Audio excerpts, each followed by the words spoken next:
আরে আমি আল্লাহ না তোরে এত নিয়ামত দিয়া সুন্দর করে বানাইলাম। এই আসমান বানাইয়া কোরআনের কোথাও বলি নাই আসমান সুন্দর করে বানাইছি, জমিন বানাইয়া কোথাও বলি নাই জমিন সুন্দর করে বানাইছি, গোটা সৃষ্টি জগৎ বানাইয়া কোথাও বলি নাই সুন্দর করে বানাইছি। কিন্তু মানুষ রে, তুই 3.5 হাত তোরে বানাইয়া কোরআনে একটা নয় দুইটা নয় 4টা কসম করে বলছি তোরে সুন্দর করে বানাইছি। দুইটা না 4টা কসম করে আল্লাহ বলছে মানুষ তোরে সুন্দর করে আমি আল্লাহ বানাইছি।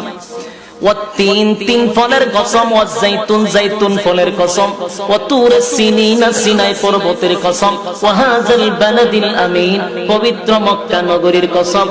4টা কসম করে আল্লাহ বলেন লাকাদ খালাকনাল ইনসানা ফি আহসানি তাকওয়িম।